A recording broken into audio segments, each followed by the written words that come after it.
All right, you guys, welcome back to another Purpose Served podcast episode. We're going to be switching it up for a little bit. I want to say these next two episodes, in honor of Black History Month. I would like to talk about a lot of things that led us to where we are right now as a people. I went down a rabbit hole recently and doing my research on the stuff that I'm about to share with you guys. And a lot of things that I come to find out to understand is that a lot of things follow patterns. Pretty much everything follows patterns, from religion, math, science, anything. It's just that us as people are always trying to look for patterns and things to figure out the next thing that we don't know. And in regards to being black and knowing my history and us knowing our history as black people is very, very important to know where we're trying to go, in the future and where we stand, especially here in this country, in the United States today, and for me doing my research is pretty freaking crazy because there's a lot of things that I didn't know. Like I was crazy enough the type of person that, understood what happened, but I just always had the mindset of what's going on right now is important and to make a change in the future. But the things that I've come to understand is that I realize a lot of things that's was happening in the past is still affecting us literally right now to this very day. And a lot of things that transpired these last couple hundred years with us even being here is just freaking crazy. Because it's not a long period of time. A couple hundred years compared to, human history, it's crazy.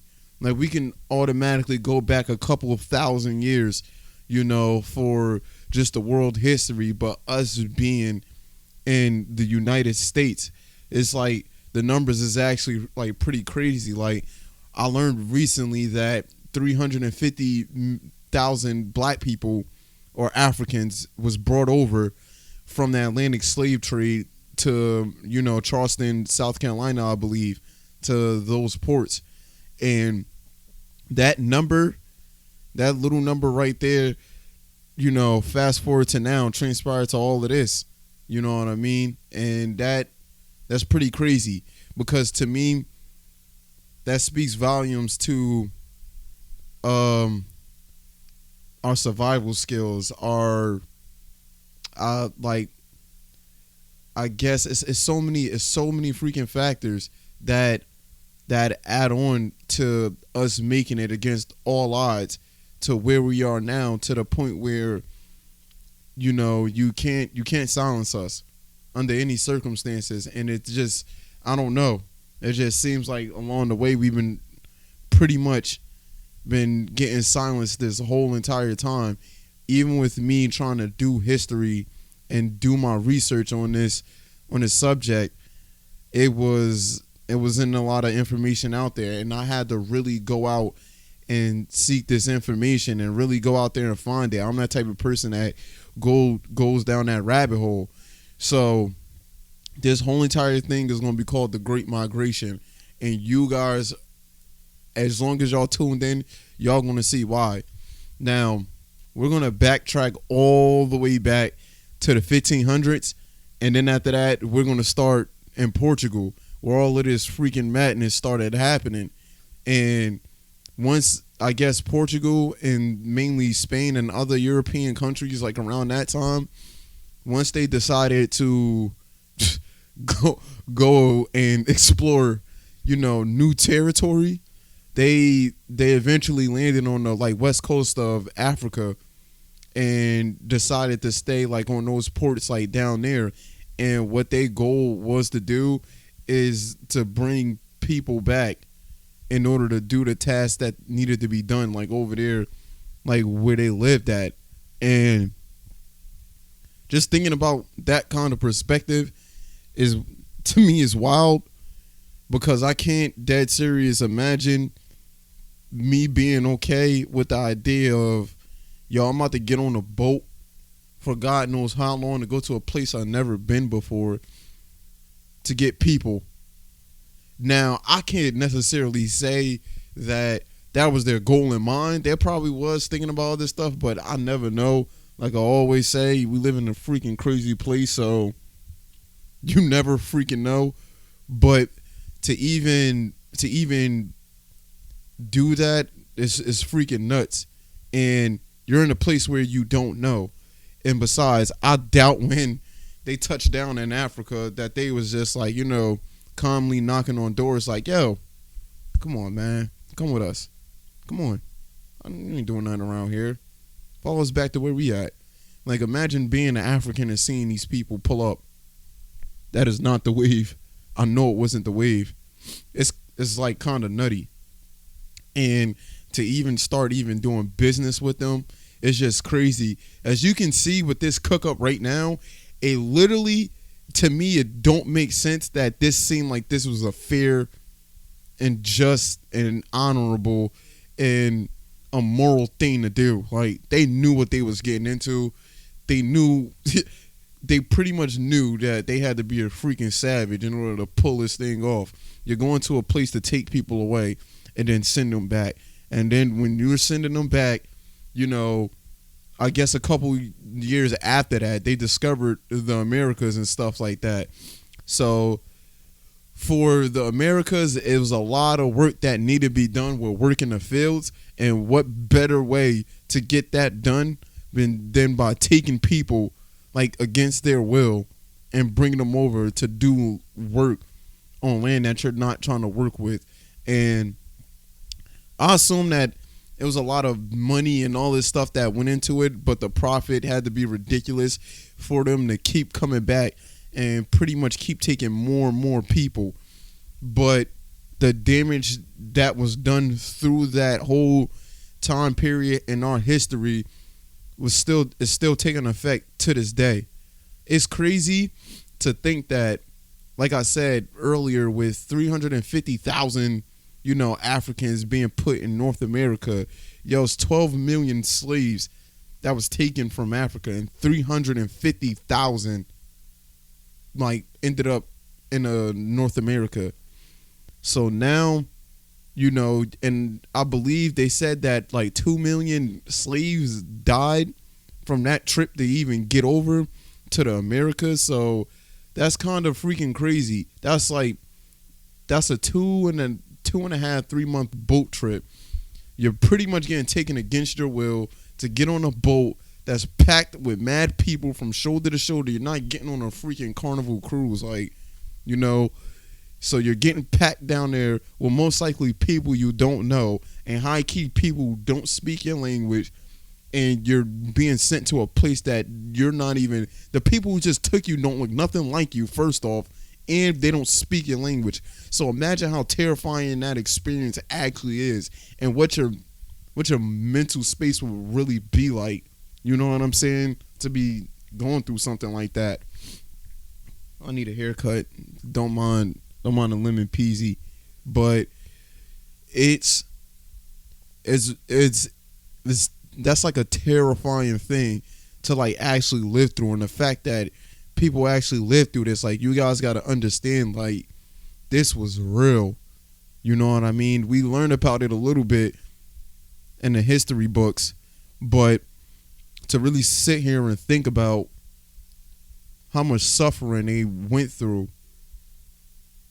in order to get to where we are today, in order even to make that journey, to make that 2.5, 3 month journey to get to wherever you was about to get to, and you don't even know that pretty much the battle was just starting, and you are never going to see your family again. You're never going to see those people again, ever.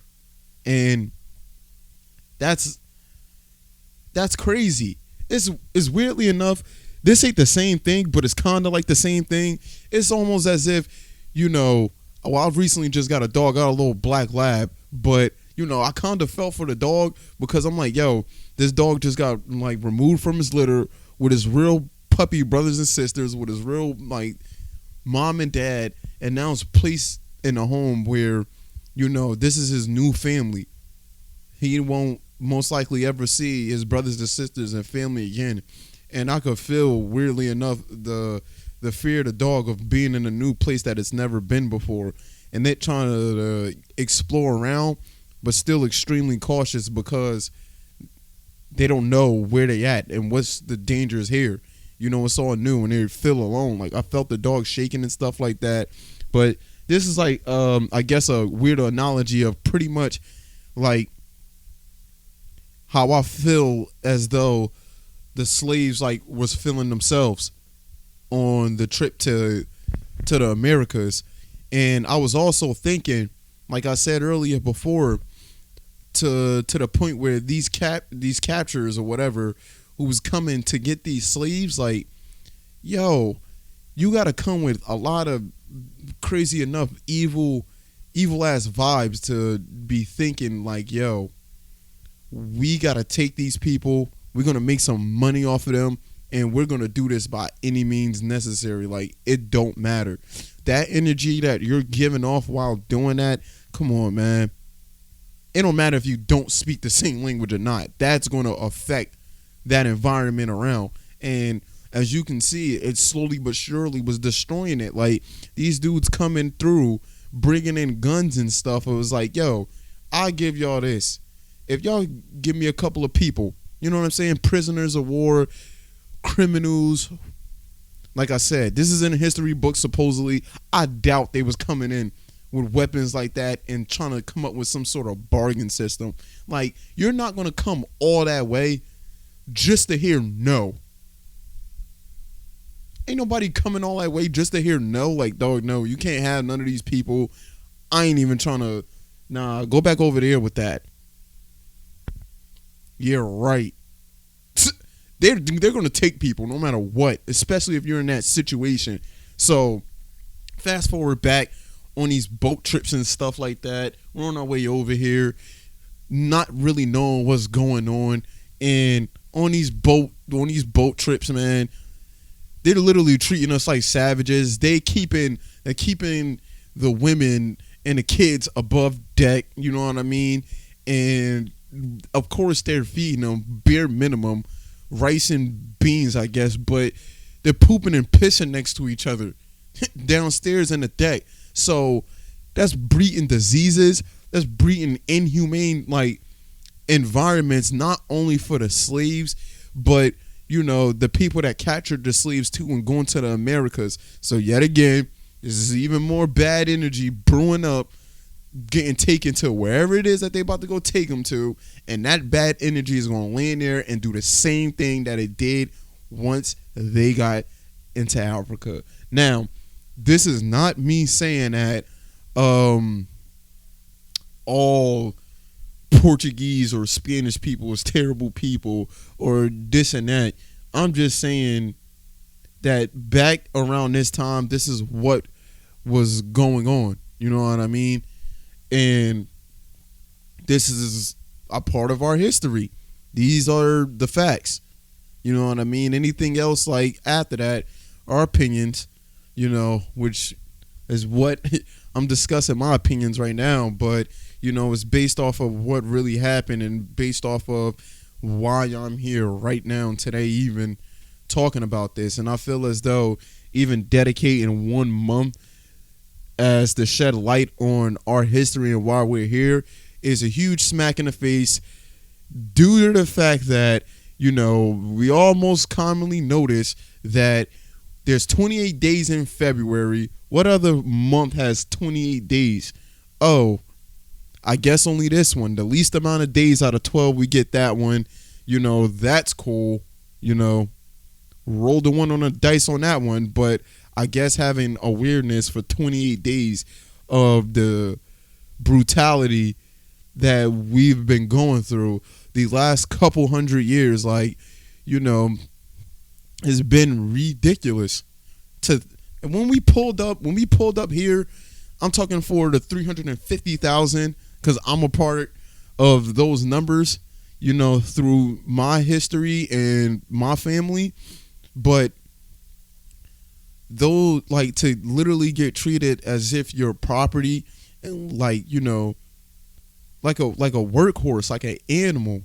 You know, they had these little books, or I guess laws or whatever, called slave codes, and in different states, depending on what state that you're in, it just varies on what is the guidelines for treating a slave. You know, and the kind of stuff that was in there was freaking crazy. Like, you had stuff in there where it's like 39, 40 lashings if you catch a slave trying to read. Like, that's nutty. You know, somebody like me, if I was to, you know, pick up a book and try to do it low key, and I don't know, some slave master came and see me out the cut reading a book, it's a wrap. It is over. Why? Come on now.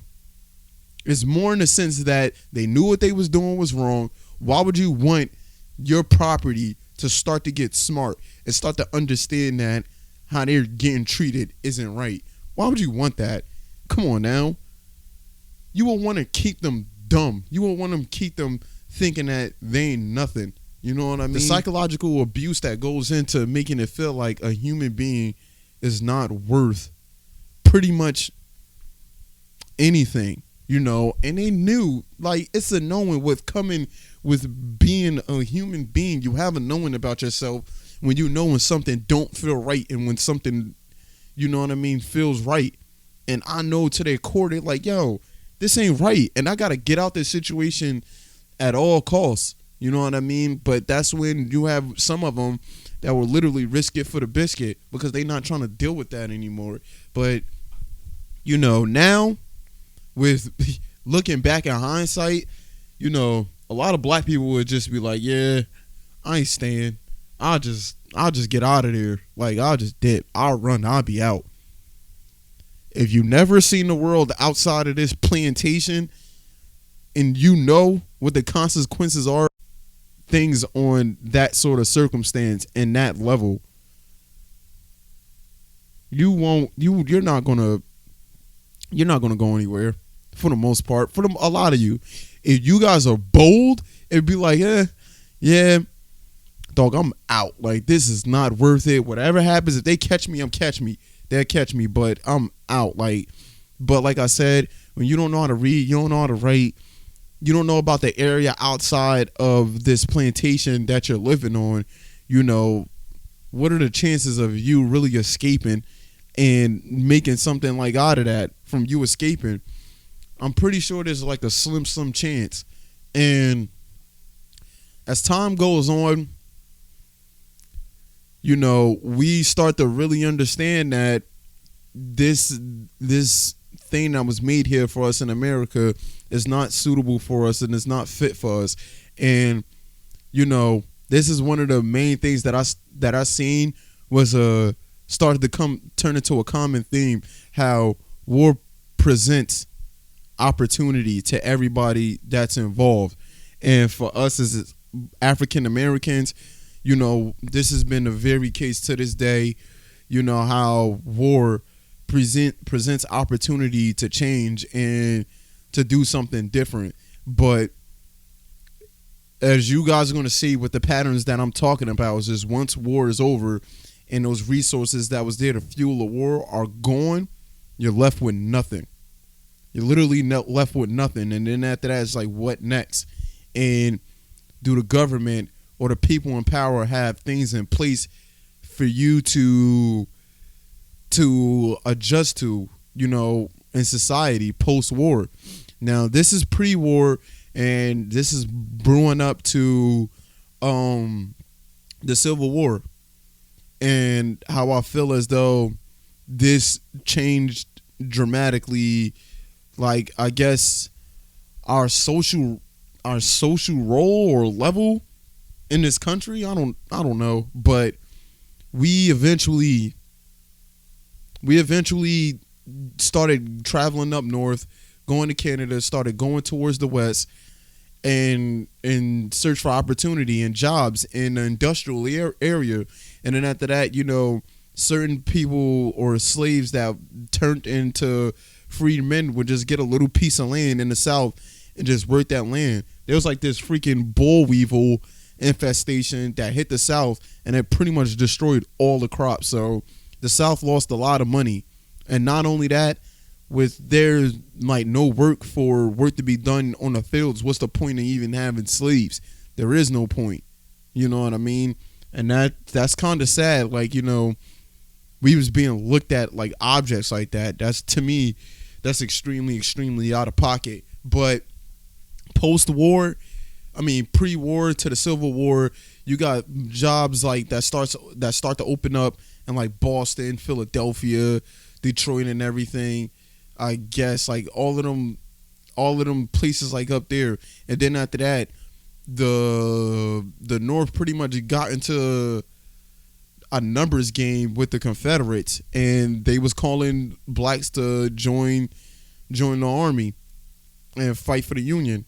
And to me, I look at it as two different things. You know, you got the morally right reason why they did that, and you got the immoral reason why that they did that. And I get with them saying, like, you know, you're fighting for your freedom, this and that, you know, just come join us. Like, we're fighting for you guys. But at the same time, in a jaded kind of a way, it's almost as if, why, all in all, if you didn't need them, would you use them? That's what I kind of started thinking, because I feel as though during the Civil War, when he let us fight, that they was using us because it strengthened numbers. And that's solely why I think that, you know, why we were able to fight in the Civil War, because it strengthened numbers, and it's just that. And as I was going to say, that, yeah, the North had they wasn't, you know, as crazy as it was in the South with the racism and all of that, and looking at black people as if we, I guess, like a hammer or a nail, you know what I mean, or some sort of tool. The North looked at us like that in a less degree of a way, where it's just like, all right, I see the humanity in them, but they're still not equal to us. Like, you know, the pay for the Civil War for the blacks was like $10 a week, I believe it was, you know, and they probably got clothes and stuff like that, you know, depending on where they was at. But for the white people, it was 13, and they got clothes and they got everything, you know what I mean? They got everything that they needed.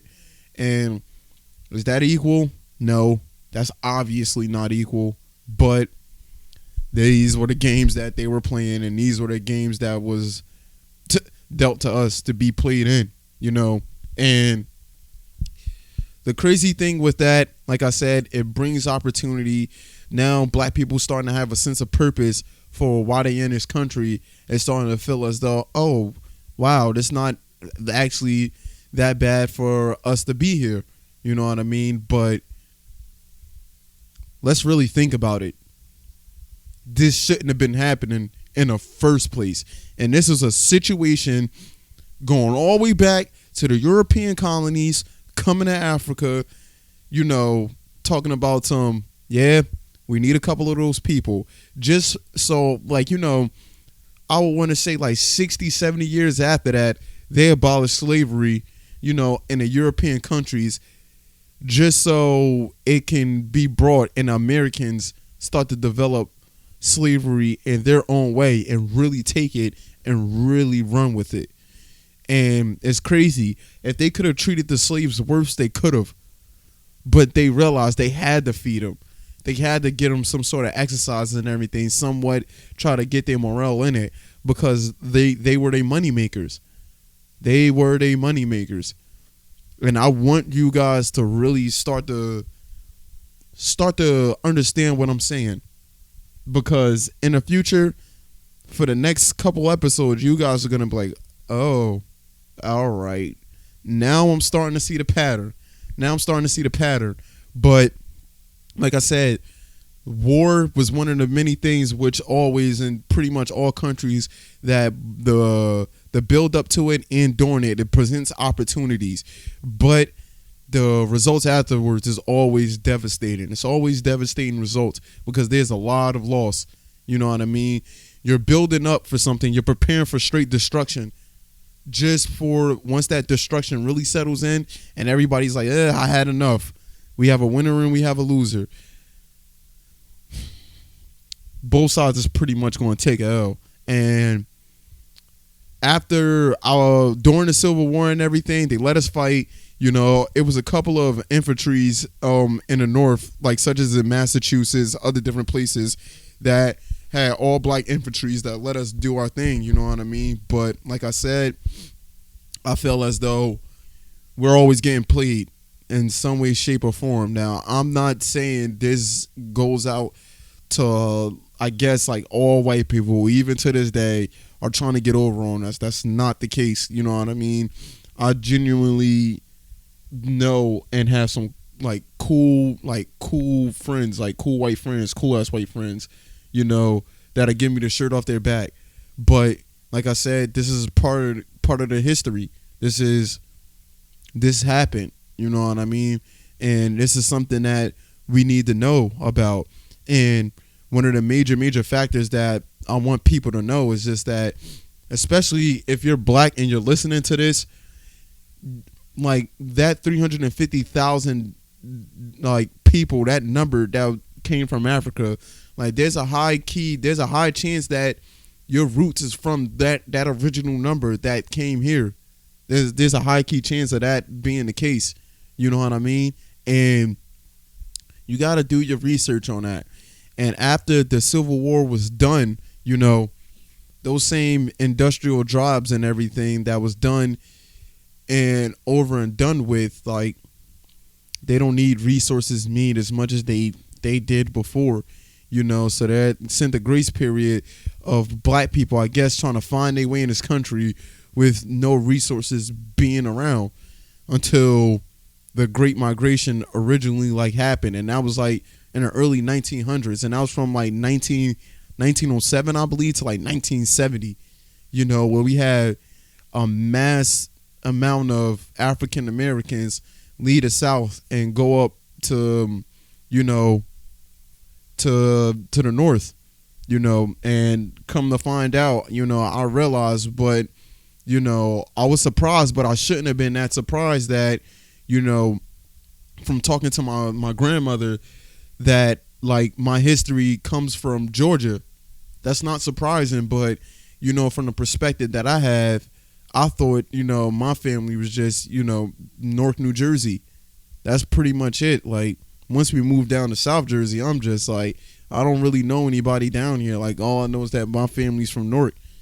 But for her to even talk about her history to me and our family history and her grandparents, you know, and how that transition happened from my family being in Georgia and then going up to Jersey and also Detroit, I started noticing, you know, from talking to my other friends and everything, like how they families ended up getting to the North. You know what I mean? But we're going to continue on to the original migration and what was the main causes of us even getting to the North, you know, and leading up to segregation and the Jim Crow and stuff like that. So the next episode is going to be really, really interesting. And I hope you guys enjoyed this podcast episode. It's a little different. sound like a freaking history lesson more than anything. But to me, this is extremely, extremely important for me to do. My dog is sitting here crying and stuff, trying to get to me. So I guess this is my cue. So you guys serve your purpose. And be sure to like, share, and subscribe to this content. You know, I do it for you guys. I'm really hope that you guys are enjoying. I'm gonna try to do better with getting these uploads to you every Wednesday, but my schedule has gotten crazy as of late. But I really do thank you guys, and I really do appreciate you guys listening, and I hope that you learned something. I'm pretty sure you did. You know, me doing this research these last little bits, I learned a lot. I literally learned a lot, and it switched my thinking. It feels like I grew a little bit, you know, with the knowledge that I've acquired.